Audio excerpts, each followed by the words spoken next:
Hi. My name is Luna. And in less than 12 hours, I'll be sitting across from the very people who once decided I wasn't worth believing in how. Tonight, my family is hosting an engagement dinner for my older brother, Ryan Carter. It's happening at the Row House, one of the most exclusive restaurants in Charleston, South Carolina. A place with dim lighting, handcrafted menus, and an impossible reservation list that screams status and pedigree. They don't know that I co-own it.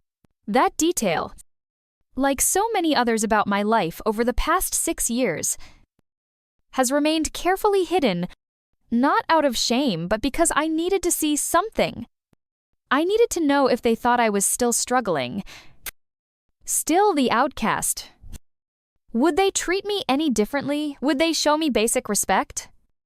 Even without the gloss of success. So when the engraved invitation arrived 2 weeks ago, white cardstock, gold lettering, embossed family crest, it came not with warmth, but with protocol. It said everything without really saying anything. Miss Luna Carter is cordially invited to the engagement celebration of Mr. As You at Ryan Carter and Miss Madeline Vaughn. No handwritten note. No message from my mother. Not even a call. Just a formal summons to step back into a world I once chose to leave behind. And yet, I said yes. Because deep down, I knew this night wasn't just about Ryan's engagement. It was about closing a chapter that had been left half-written since the day I packed my things and walked out of my parents' brownstone in D.C. Back then, I was 23. Lost, terrified, free. I just dropped out of Georgetown, abandoning a degree in international relations that had never truly belonged to me.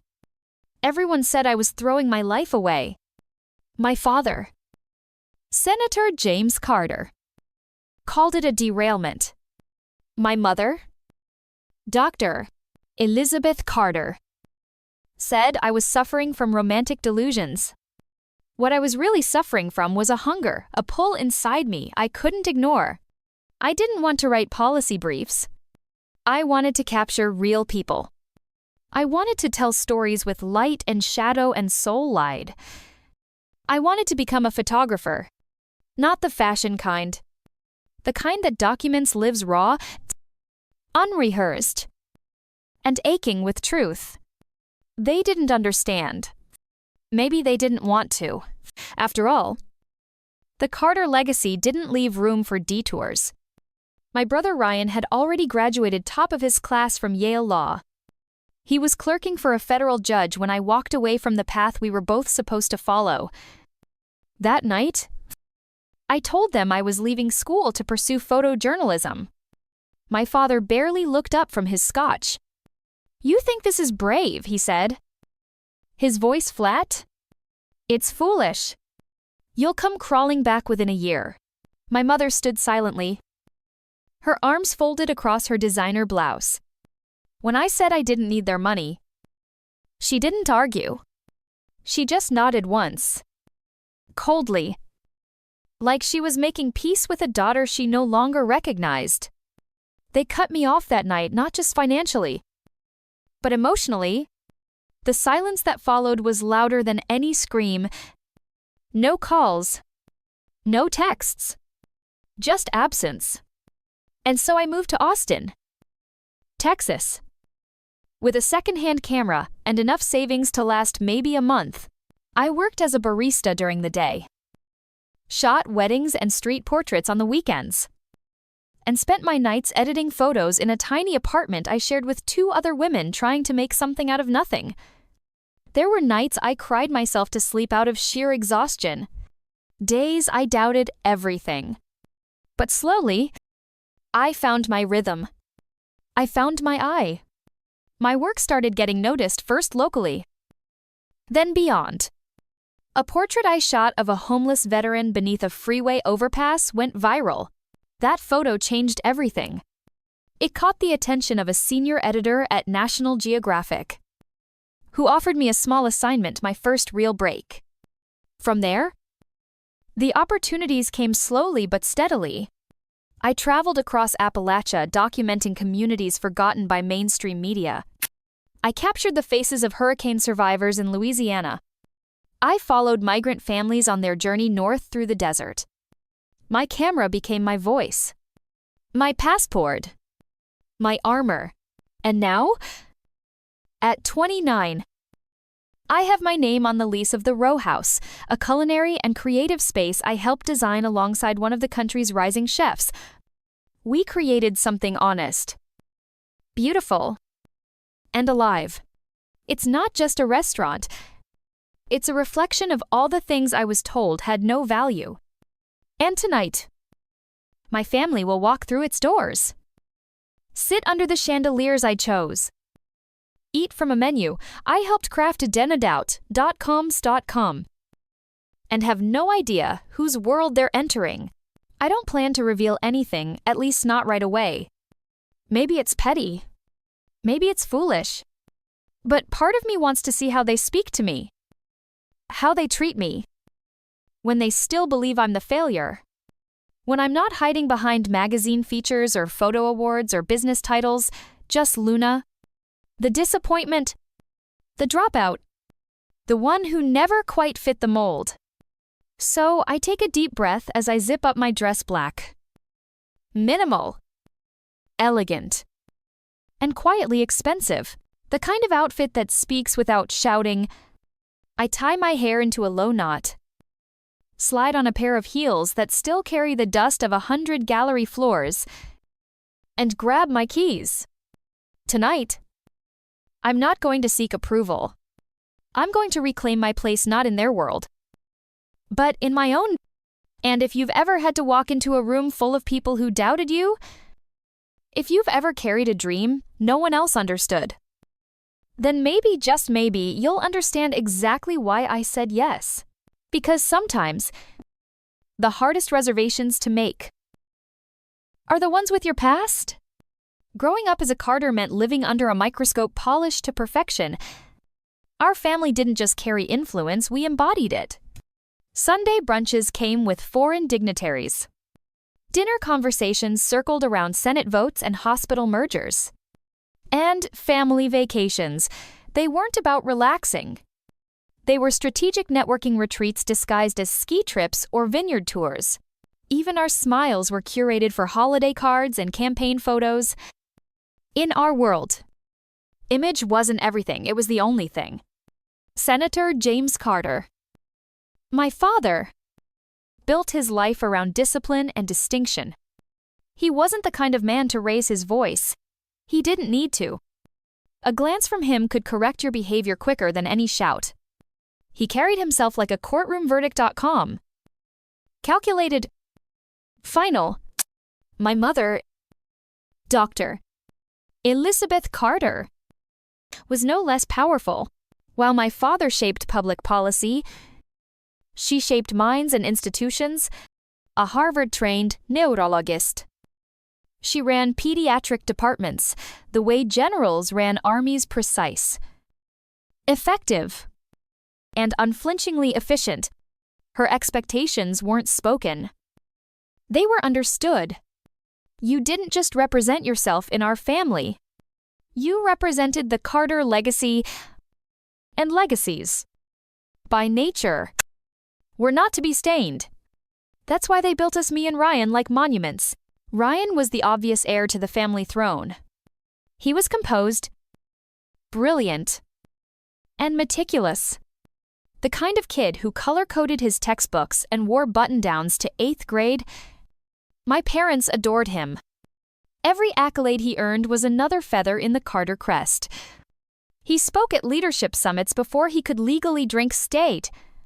By his senior year of high school, his Yale admission was more of a formality than a question. And I didn't fit. I loved light, shadows, people. I saw stories where others saw headlines. I sketched strangers on napkins, captured expressions when no one was looking, stared too long at sunsets because I needed to R. When I was 14, I saved up for months and bought a second-hand Canon DSLR from a college kid in Arlington. I didn't tell my parents. I'd sneak out during Sunday walks and photograph old brick buildings, decaying billboards, the hands of street performers gripping saxophones or violins. I wasn't chasing art. I was chasing something honest. Only one person ever saw me. My grandmother. Sylvia, my dad's mother, wasn't like the others. She wore bold lipstick, grew tomatoes on her balcony, and kept a bottle of bourbon in a velvet-lined cabinet she called her writing juice. She used to tell me stories about being a war photographer's assistant during World War II. The lens doesn't lie, she'd say, and neither should you. I lived for weekends at her place. She'd flip through my photos, her fingers tracing each image like a prayer. Don't let them shut this part of you down. But they tried. At 16, when I nervously mentioned applying to a visual arts program in New York, my father laughed. Photography is a hobby. Luna, the Carters don't chase whims. We build empires. My mother chimed in with her usual diplomatic grace. Why don't we look at international relations? You're good with people. And policy is just storytelling for grown-ups. They made it sound like a compromise. By senior year, I was already being referred to as the one we're still figuring out. College applications became negotiations. I was granted a creative studies minor under one condition: that I attend Georgetown and major in global politics. Just like my father, I agreed not because I believed in the plan, but because I was tired of fighting. At Georgetown, I played the part. I joined the right clubs, wrote the right essays, attended donor luncheons in tailored blazers and ballet flats. I smiled for photos I didn't want to be in. I earned decent grades. I checked every box, except the one that mattered. Because while my classmates were interning on Capitol Hill, I was sneaking off to photography workshops in alleys and basements and strangers' kitchens. I spent hours editing photos in dim dorm rooms while the rest of the school prepared for Model UN conferences. I wasn't failing, but I was fading. Then came the breaking point. During my sophomore year, I submitted a photo series to an underground art show in D-Tand. See, it was raw portraits of workers in the metro system. Their faces gritty, tired, proud.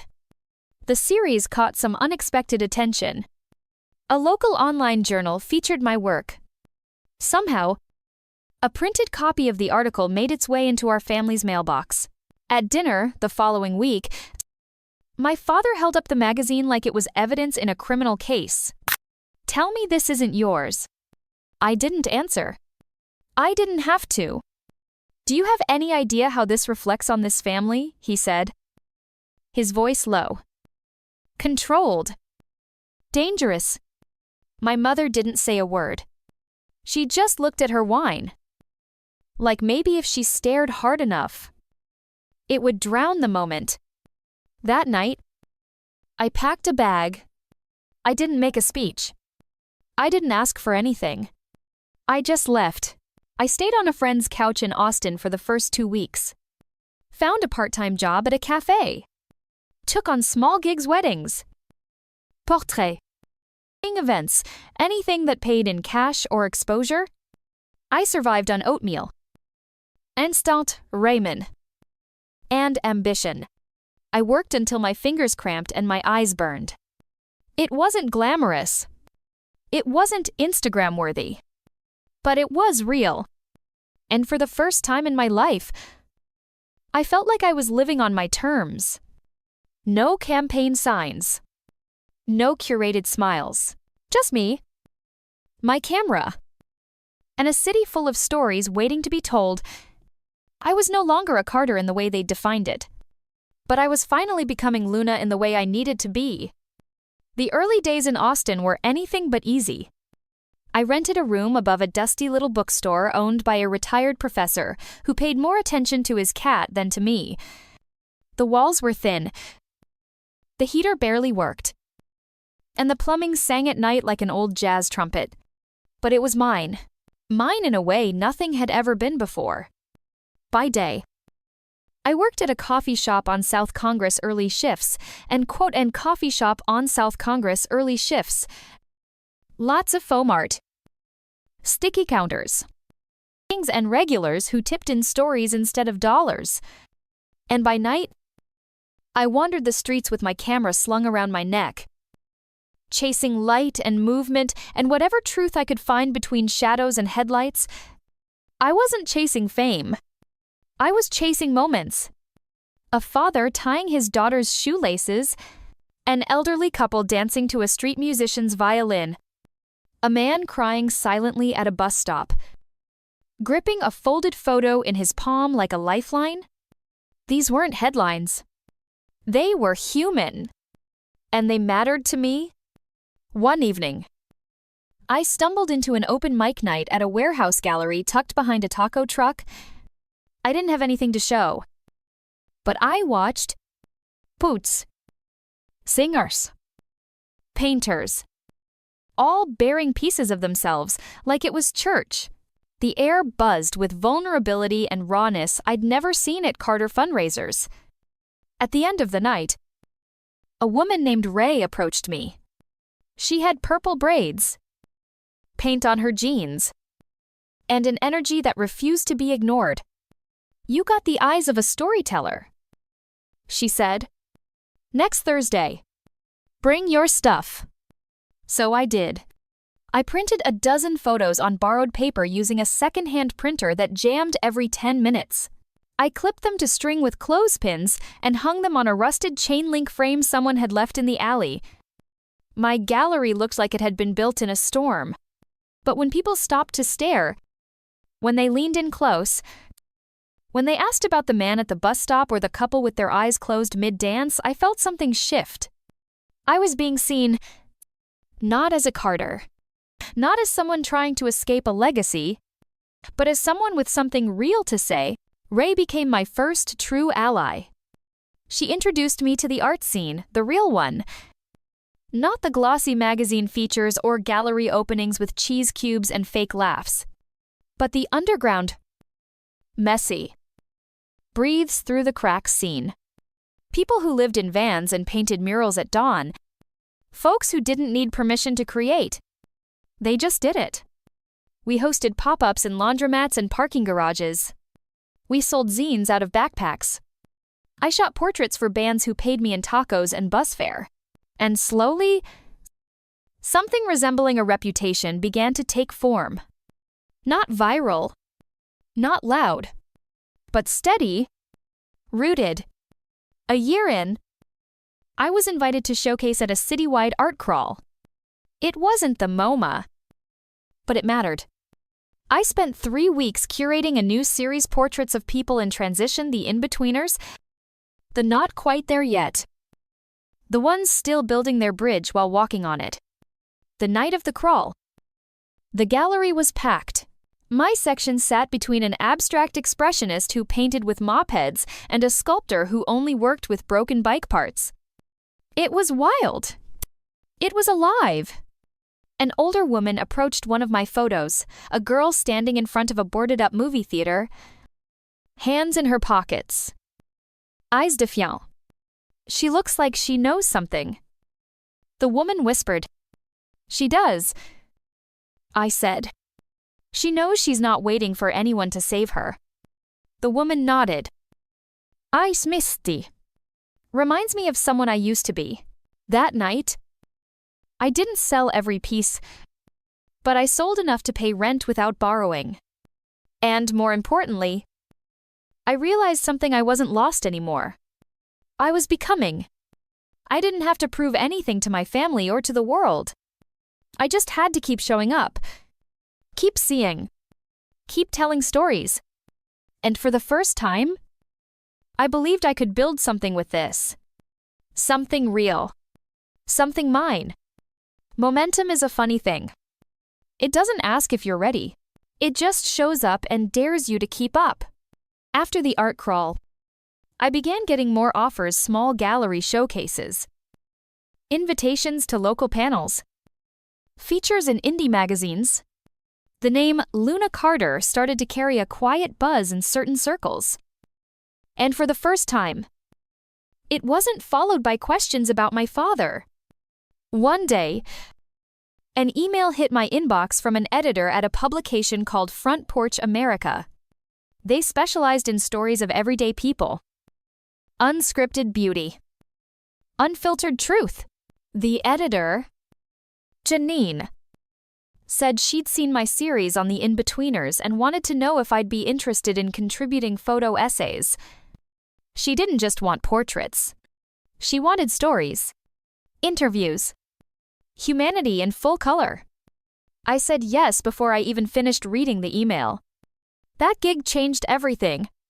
Suddenly, I was traveling rural towns in Oklahoma, fishing villages along the Gulf, neighborhoods in Detroit brimming with resilience.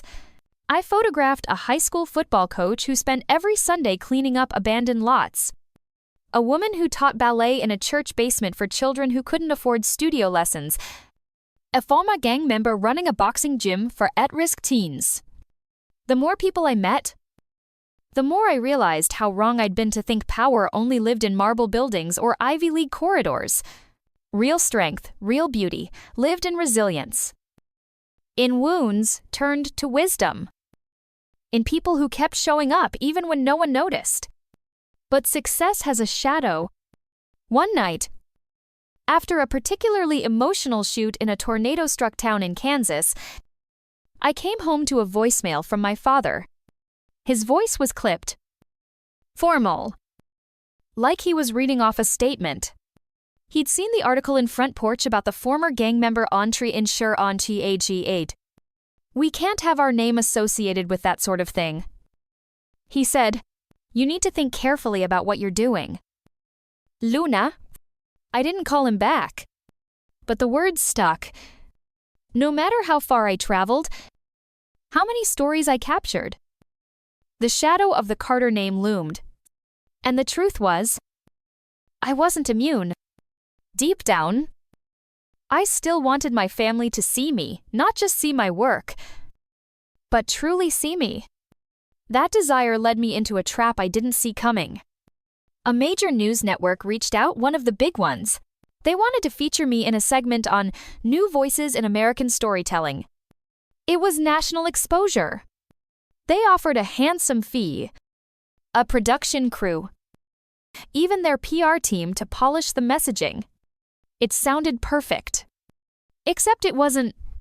The day before the interview, their producer sent me a briefing sheet. It included talking points, pre-selected photos, a suggestion to mention my father as a symbol of American legacy. They wanted to repackage me not as an independent voice, but as the rebel daughter of a political dynasty. I stared at the paper for a long time. My hands shook. My throat felt tight. This wasn't what I'd built. This wasn't why I'd left. I called Ray. I told her everything. She didn't tell me what to do. She didn't need to. The next morning, I backed out. The fallout was immediate. The network replaced me with another young artist. Some colleagues called me foolish.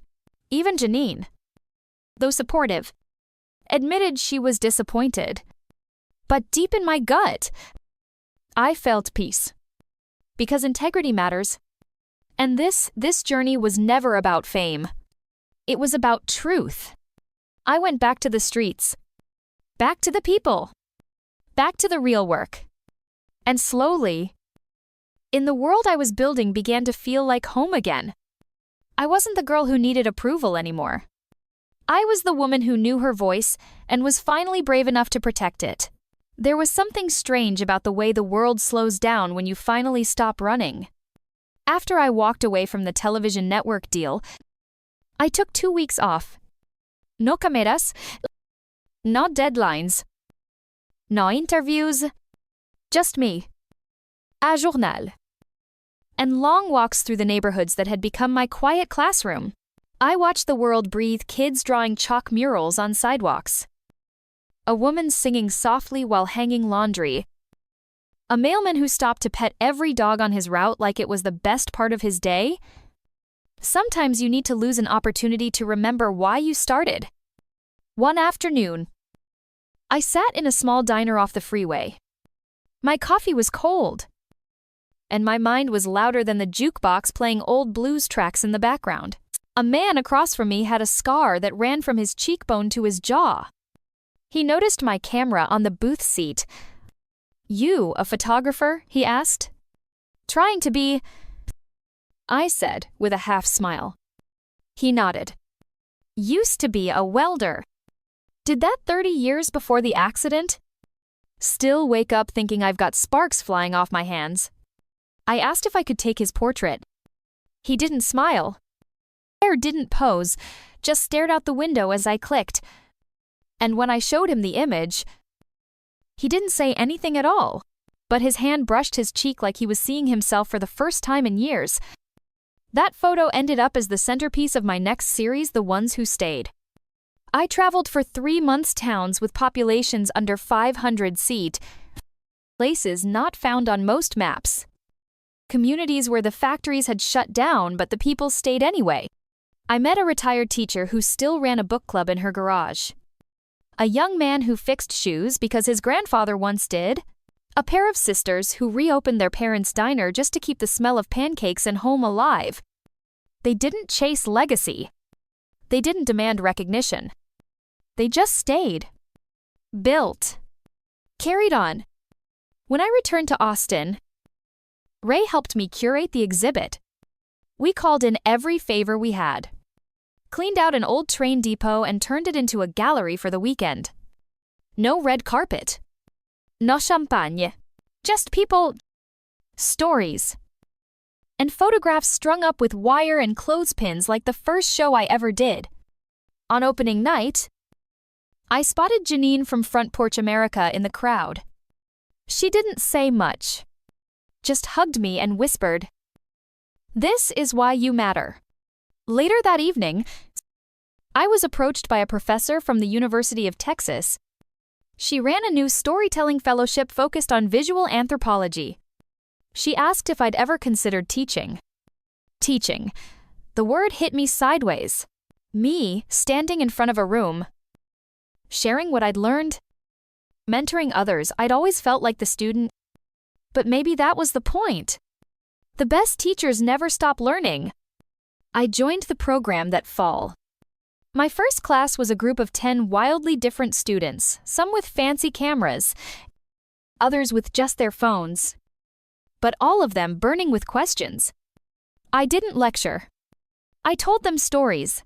Stories of missed shots, awkward interviews, heartbreaking moments when I couldn't save the people I photographed. I taught them to listen, not just to ask, to look beyond the frame, to find the truth hiding in plain sight. It didn't take long before they began surprising me. One of them, a shy girl named Amber, captured a photo of her grandmother's hands quilting that brought an entire critique session to tears. Another, Malik, did a series on corner stores in low-income neighborhoods that turned into a campaign for food justice. Watching them bloom felt like redemption. Like maybe all those nights I cried on borrowed couches and doubted myself weren't wasted. I was building something now, not just for me, but for others. But as always, life wasn't done testing me. One afternoon, I received a letter. Not an email. A real letter. The handwriting was familiar, precise, controlled. My mother. We hadn't spoken in nearly 3 years. She wrote, "Your father's retiring from public life. There's a ceremony. He wants you there. He won't beg, but I think you should come." I sat with that letter for days. Part of me wanted to toss it in the trash and keep walking. But another part, the part that still remembered being a little girl waiting backstage at campaign rallies, craving a smile or a word of pride, told me I had to go. Not for them. For me? So, I bought a navy dress that didn't look too polished, packed my camera just in case, and flew back to D.C. for the first time in years. The ceremony was exactly what I expected. Crisp suits, polished speeches, applause that sounded more like choreography than emotion. I didn't sit in the family section. I stood in the back, behind a pillar, next to a bored caterer who offered me an extra mini quiche and a nod of solidarity. When my father took the podium, I braced myself for the grandeur, the self-congratulation, the careful rewriting of history. But something unexpected happened. He looked out at the crowd, then down at the prepared speech in front of him. He folded it slowly, slipped it into his coat pocket, and he spoke from the heart. I've spent my life in rooms like this. He began, shaking hands, giving speeches, making promises. But the most important lesson I ever learned came from someone who isn't on this stage tonight. Someone who walked away when she realized she didn't need my name to be worthy. My daughter. Luna gasps. Cameras clicking. I don't agree with all her choices, he continued, but I respect them. And I hope someday she'll forgive me for not seeing her sooner. I didn't cry. Not then. I simply raised my camera, focused, and took the shot. Because sometimes we witness the very change we've been fighting for. The weeks following my father's unexpected public apology were unlike anything I had ever experienced.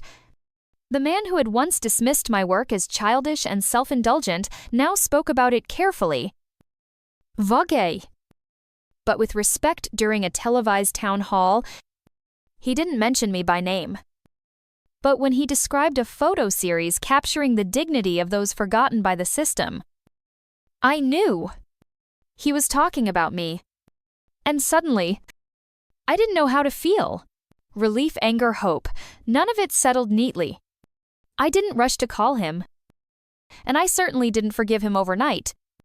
But something had shifted, maybe not between us, but inside me. That shift was enough to keep me steady as the rest of my world began to spin faster. The photo series, The Ones Who Stayed, picked up momentum in ways I couldn't have predicted. A Chicago blogger shared a heartfelt review that went viral. Then NPR reached out for a feature interview. And just a week later, I got an email from the Smithsonian Institution. I stared at the message for almost an hour before replying. They wanted to showcase a selection of my portraits in a traveling exhibit on American resilience. At first, I thought it was a scam. Then I thought I'd misread. I forwarded it to Ray with a single line, "This can't be real." But it was. Before I could process the enormity of that offer, my inbox became a flood of new opportunities. The New York Times wanted a profile. A publisher offered me a book deal. I got invited to give a TEDx talk in Portland. Production companies were circling. At some point, someone even pitched, turning my journey into a scripted miniseries. I should have felt ecstatic. I should have been celebrating. But all I could think was, am I ready for this? Imposter syndrome crept in like fog? Soft and suffocating.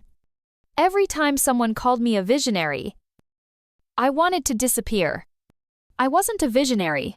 I was just a girl who pointed her camera at people nobody looked at. That wasn't genius, it was decency. Then I received an email that cut through all the noise. It was from Emberlight, a small nonprofit media collective based in Minneapolis. Their mission was simple: teach young people in underrepresented communities to tell their own stories. They didn't want me to be their spokesperson or pose for their annual gala. They wanted me to teach, to pass on what I knew, to help the next generation hold the camera and the power. Something clicked. I remembered my first workshop. Back when I had no money, no connections, and just enough courage to walk into a classroom of skeptical teenagers. I remembered the moment a shy student named Lacey had shown me a portrait she took of her grandmother, and how her whole body lit up when I said, "This is stunning." So I said yes to Emberlight. And that yes unraveled a whole new chapter of my life. The program was called Roots and Resolution. We started small, with weekend intensives at community centers in Mississippi, Oakland, and rural Pennsylvania. But as word spread, we expanded. We weren't just teaching how to use a camera, we were teaching how to see, how to listen, how to value the texture of everyday life. Every student was given a prompt document, someone who holds your world together. The results were staggering.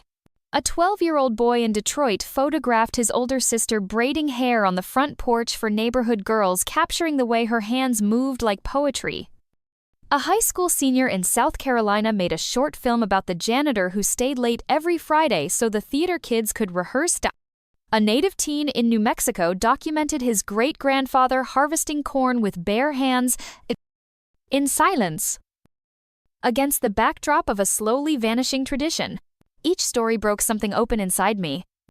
And with every workshop, I felt more like myself, more anchored, more whole. One night, after a long day of teaching in Tulsa, I sat on the motel bed with my laptop glowing in the dark.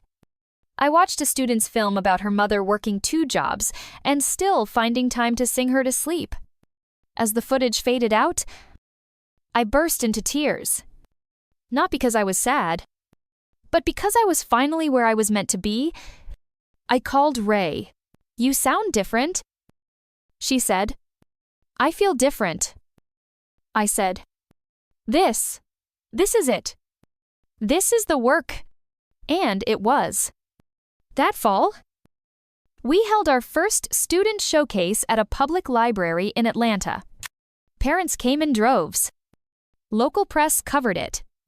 A few students cried, seeing their work printed, framed, and celebrated.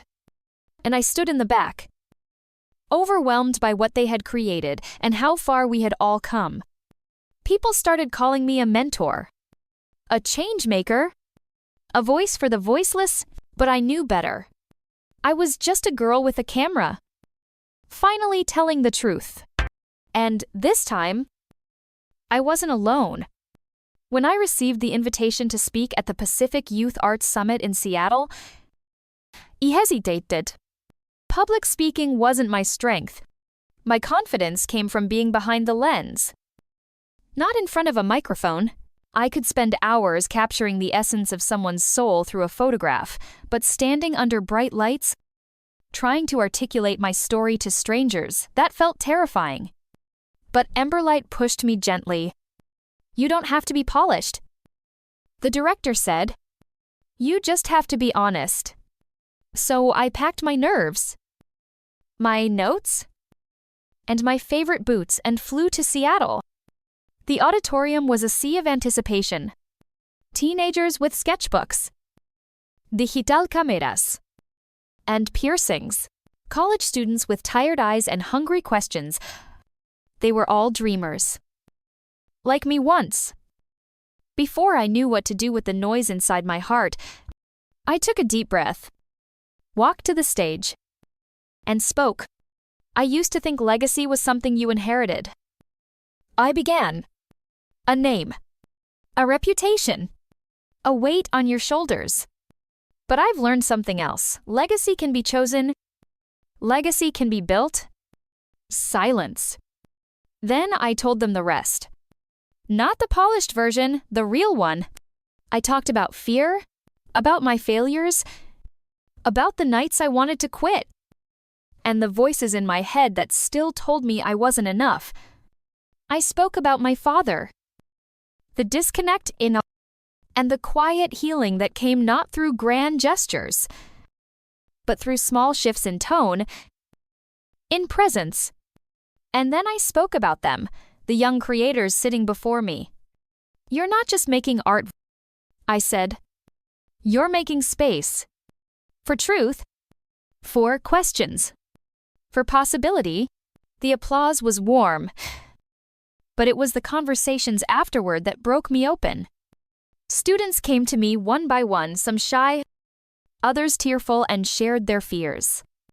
One said she felt invisible in her photography class because no one cared to understand the stories she wanted to tell. Another said he almost gave up filming after a professor called his work too raw, too real. Another had just come out to her parents and found solace in creating a series about identity through shadows. To all of them, I gave the same answer: that's your power. What they called too raw is what the world needs most. Keep going. The right people will find you. Returning from Seattle, I carried those faces with me. Their stories. Their hunger. And then, things moved fast. The Emberlight program received a major grant enough to expand into new cities. A tech company offered a partnership for providing refurbished gear to our students. Our project was featured in a national campaign about community impact. I was overwhelmed. But not by fear this time, by awe. But with growth came the challenge of scale. We were flooded with emails, teachers, nonprofits, even correctional facilities, asking us to bring roots and resolution to them. It was tempting to say yes to all, to build quickly, to chase the momentum. But something inside me said, slow down. I sat down with Ray and the team. We asked hard questions. Could we stay grounded while growing? Could we expand without diluting the heart of what we'd built that weekend? I went to a cabin in Oregon alone. No signal. No emails, just a notebook and silence. I wrote pages about our students. About the boy in Tulsa who photographed the empty bus stop.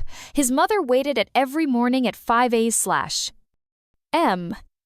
About the girl in Philly who captured her uncle's food truck as a symbol of survival. About the teen in Montana who filmed his father teaching him to chop wood as a metaphor for healing. And I realized our program wasn't a model to be copied. It was a movement to be nurtured. So I came back with a new plan. Instead of expanding outward, we'd deepen our roots. We'd create a mentorship pipeline. Former students would become teachers.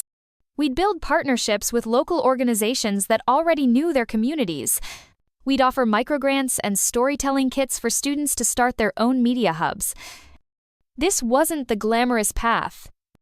It didn't get us headlines. But it felt right. The next cycle of Roots and Resolution began with new leadership students leading the workshops themselves. They chose their own themes. They designed prompts. They critiqued each other's work with honesty and care. And I stepped back. I became less of a guide and more of a witness. I watched them create short documentaries about resilience in foster care, about gentrification in their neighborhoods, and about joy in immigrant kitchens. One group staged a community photo walk in honor of a classmate's cousin who had passed away. Another organized a storytelling night at a laundromat. They didn't wait for permission. They created space where none existed. And watching them, I remembered what I had almost forgotten. I never started this work to be seen. I started it to see, to notice, to honor. And now, the seeing belonged to them. By the end of the second year of Roots and Resolution, something incredible had happened. The program no longer felt like mine. And that was the most beautiful part of it all. It belonged to the students now. Their ideas, their voices, their visions had taken over in the best way. I was no longer the founder in their eyes. I was just Luna, someone they trusted. Someone who had once started a ripple and now simply watched it become a wave. But life, in its quiet way, was nudging me towards something deeper. One evening, I received an unexpected letter. Handwritten. No return address. Just my name in elegant cursive on the envelope. Inside was a note from my father. He wrote, "I saw the exhibit. I saw you. I didn't know how to say it in person. But I'm proud of you. Luna, not because of what you've done, but because of who you've become. I stared at those words for a long time. My father, the man whose shadow had once felt too cold to escape, had finally opened a window. It wasn't an apology. It wasn't perfect. But it was something. I didn't call him right away. But I did write back. I wrote, "Thank you. I'm still learning who I am. But I'm not afraid of that process anymore." A week later, I was asked to speak at a conference on storytelling and trauma recovery. It was a small event hosted by a local organization that worked with survivors of domestic violence, war, and displacement. They believed storytelling was more than art, it was a form of healing. I hesitated. I wasn't a therapist. I wasn't a counselor. What could I possibly offer, but something told me to say yes. When I arrived, I met a group of women from all over the world: Syria, El Salvador, the Congo. Each carried a weight I could not begin to comprehend. And yet, when they picked up the cameras their eyes changed. For a moment, they weren't victims or statistics. They were storytellers, witnesses, historians of their own pain and resilience. One woman, Miriam, had fled violence in her village and lost 2 children along the way. She created a photo essay called Hands That Still Hold. Each image was a close-up of her hands doing something mundane: folding clothes, holding her daughter's backpack, pressing dough. But the captions told a parallel story: grief, memory, survival. When she presented her work, the room was silent. Then one woman whispered, "That's me. That's exactly how it feels." I cried that day not because the stories were tragic, but because they were alive, full of breath and grit and light. These women had been through storms. And yet, here they were, documenting, archiving, reclaiming. And something inside me clicked. I wasn't just building a platform for youth anymore. I was building a sanctuary for truth. After that event, Emberlight created a new branch of our program called Legacy Lens. It focused on giving adults in marginalized communities the tools to document their own histories through photography, video, oral storytelling. We partnered with shelters, refugee centers, elder homes, even prison education programs. The stories that came out of Legacy Lens were unlike anything I'd ever seen. A former steelworker in Detroit captured the silence of his factory after it shut down. A grandmother in Louisiana photographed every Sunday dinner as an act of preservation. A trans man in Idaho documented his transition with raw, tender self-portrait. These weren't just projects. They were testaments, proof that ordinary people hold extraordinary archives within them, if only someone gives them the tools and trust to open them. By now, I was speaking more often: universities, museums, even TEDx. But I never wanted the spotlight. I used every stage to shine light back on the people I worked with. To say, look what they've done. Look what happens when you listen deeply. And yet, in the quiet moments, early mornings with tea, walks through the park with Ray, I felt the stretch inside me again. That old tug towards something unknown. Was this it? Had I given everything I had to give? Or was there another layer still waiting to unfold? One evening, Ray asked, "Have you thought about writing it down, all of it?" I laughed. "You mean, like a book?" She nodded. "People know the programs. They see the headlines. But they don't know your heart, Luna. And it's time they did." I resisted the idea at first. Writing felt final, permanent. But the more I thought about it, the more I realized my story wasn't finished. But it had reached a point worth pausing for, worth reflecting on. And so I began to write. Not to close a chapter, but to understand it. To lay it down on paper? Messy and real. Every scar. Every whisper. Every light that refused to go out? Because maybe someone, somewhere, would read those pages and whisper, "That's me." That's exactly how it feels. Writing the book was like learning to breathe underwater. Each chapter I drafted brought me deeper into myself, not just the parts people saw on stage or in headlines, but the raw, unfiltered Luna I hadn't always allowed to exist. The perfectionist. The scared daughter. The girl who once whispered apologies to herself in the mirror, hoping one day she'd believe they weren't necessary anymore. I wrote during the early mornings when the world was still and Ray was asleep beside me. I'd curl up in our reading nook, a hand-me-down blanket over my shoulders, and let the words pour out, sometimes in full stories, sometimes in fragments. Some days it was a flood, others, a trickle. But always, it was honest. The manuscript began to take shape, part memoir, part guidebook, part collection of letters to every person who'd ever felt unseen. I titled it The Weight of Light, not because it sounded poetic, but because that's what this journey had been learning, that even light carries weight, especially when you're the one trying to hold it up for others. At Ray's suggestion, I submitted the manuscript to a small independent publisher known for championing underrepresented voices. I expected a form rejection, maybe a polite thank you. Instead, 2 weeks later, I received a phone call from the editor-in-chief herself. She said she read it in one sitting. She cried. She paused. She said, "Luna, this isn't just a book. It's a mirror for a generation." The book deal came with no glitz or glamour, no big advances, no tour buses, just a promise that they'd help it reach the people who needed it most. When The Weight of Light launched, we printed only 0 copies. I held the first one in my hands like it was a child I had carried for years. The paper smelled like courage. The cover showed an old photograph of me at 10 years old, awkward, wide-eyed, hopeful, a reminder of who I once was and who I had fought to become. I didn't expect it to reach far.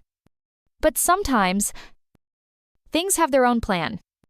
It started with a post from a young teacher in Vermont who used a chapter to open a conversation on identity with her students. Then came a podcast interview that went unexpectedly viral. Then a mention by a popular singer who said she kept the book on her nightstand. Within 3 months, the book had gone through 5 printings. But it wasn't the sales that moved me, it was the letters. Hundreds of them. From teenagers, single mothers, veterans, teachers, people in recovery, people in mourning, people who said, "I thought I was the only one who felt this way." People who said the book gave them permission to speak, to remember, to begin again. And somewhere in the middle of all that, my father called me. Not texted, not wrote. He called. He said, "I read it." I held my breath.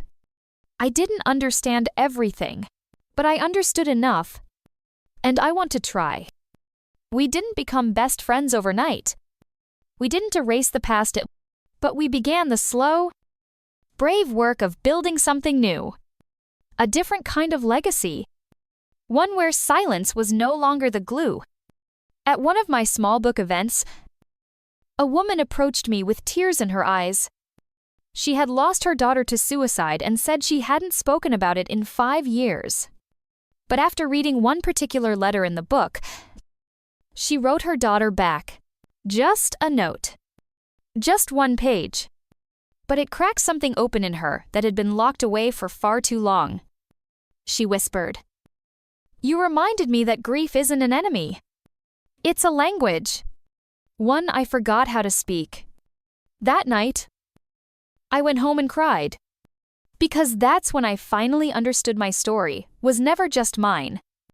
It was a bridge, a lantern, a key.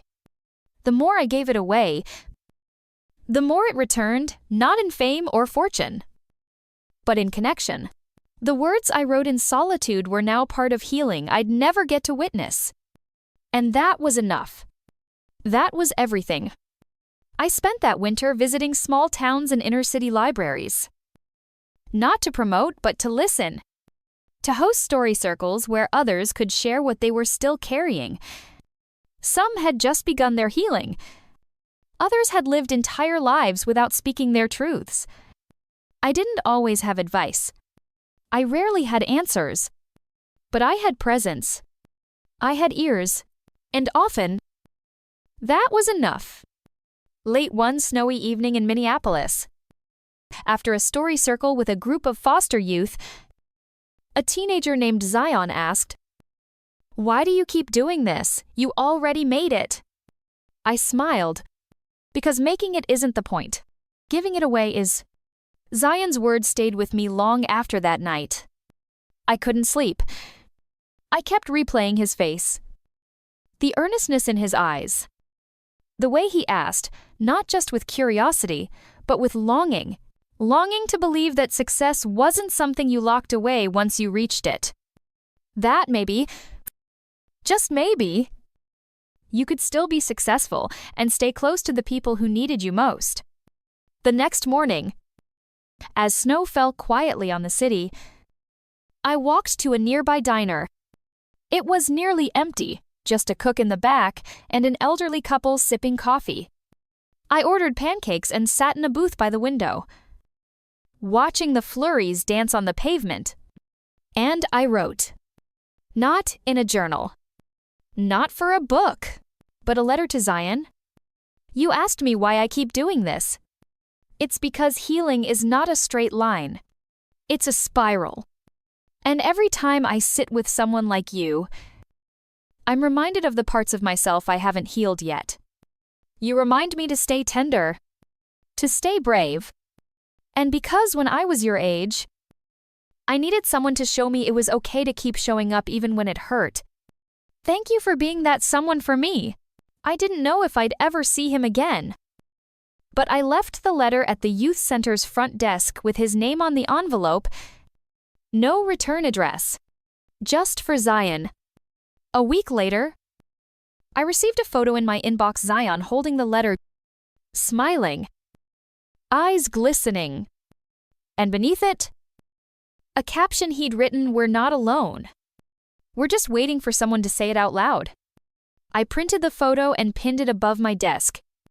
It reminded me, every day, why I kept going.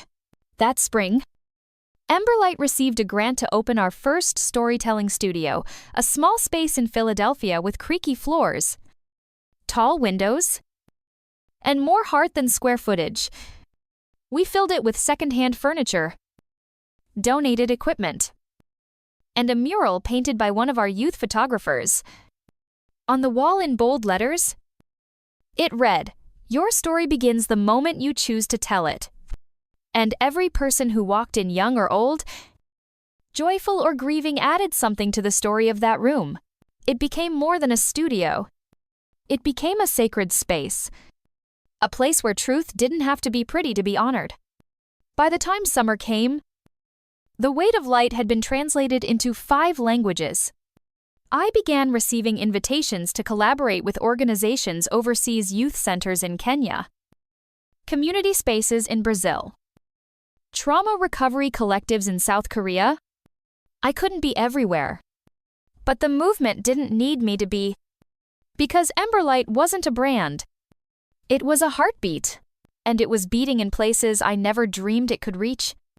The invitation came on a humid July morning, an email from a youth rehabilitation center in New Orleans, asking if I would consider speaking at their annual renewal weekend.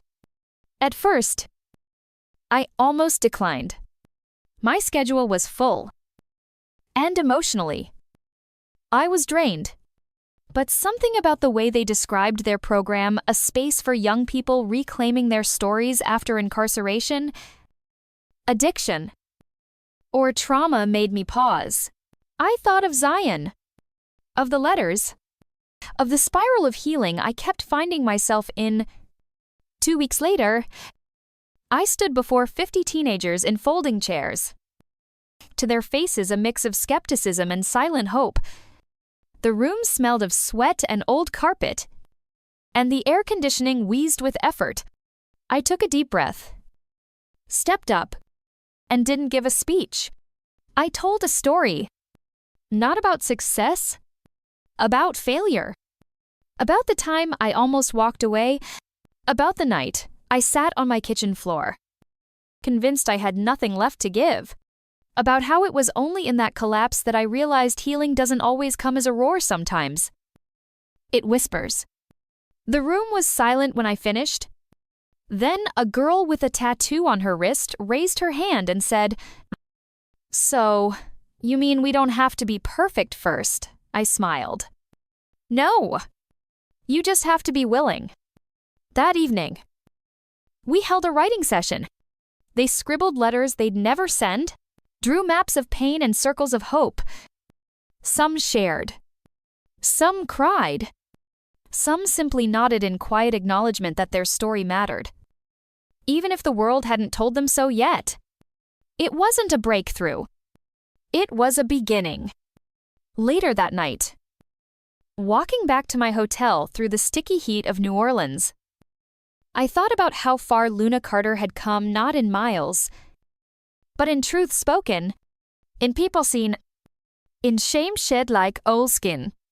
The next day, a boy named Darnell approached me. He didn't say much, just handed me a crumpled page and said, "You helped me say this." Then he walked off. I opened it. It read, "I thought I was broken, but maybe I was just paused." I kept that paper in my wallet for years. Back in Philadelphia, Emberlight grew into more than I dreamed. We launched digital storytelling programs for teens in rural Montana, ILO storytelling programs for teens in rural Montana, online grief workshops for widows in the Bronx, and a spoken word mentorship for refugee youth in Chicago. Each project was run not by me, but by those who had once come to our circles as participants. Now, they were the guides. One day, I stood in the back of the studio while a 19-year-old named Mari led a circle. She was a survivor of trafficking. She was fierce and funny and tender in ways that left the room breathless.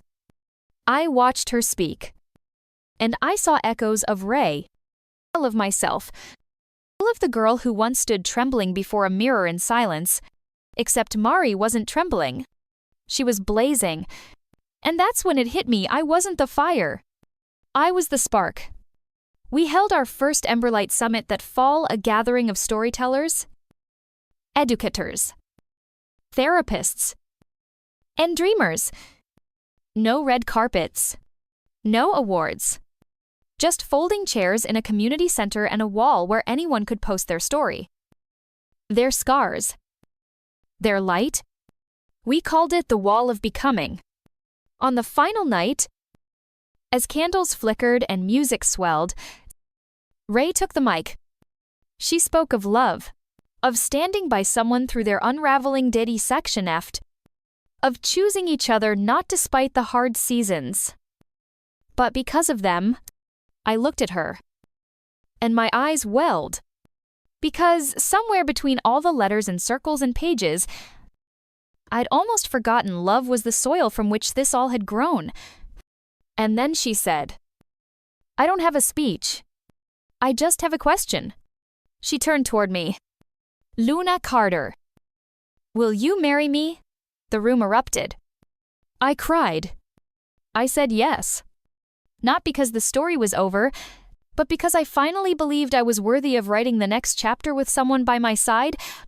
The wedding was small, just us, a few close friends, and a backyard filled with laughter and dancing. Instead of vows, we read each other's stories, moments we'd never spoken aloud before. There was no fairy tale ending. Just a very real, very tender beginning. In the months that followed, Emberlight opened its first international chapter in Nairobi, and I returned to visit the youth center where Zion once sat across from me. He was gone off to college in Portland, studying psychology, but his photo still hung in the hallway, next to a note he'd written before leaving. Your story might save someone, but first, it has to save you. I stood there for a long time, breathing it in. One of the counselors, a gentle man named Elia, tapped my shoulder and said, "He talks about you still. Says you didn't just tell your story. You changed his..." Later, as I boarded the plane back to Philadelphia, I looked out the window, down at the clouds below, and let the silence hold me.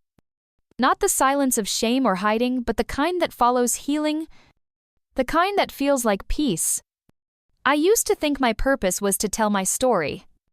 Now I know it was to create space for others to tell theirs.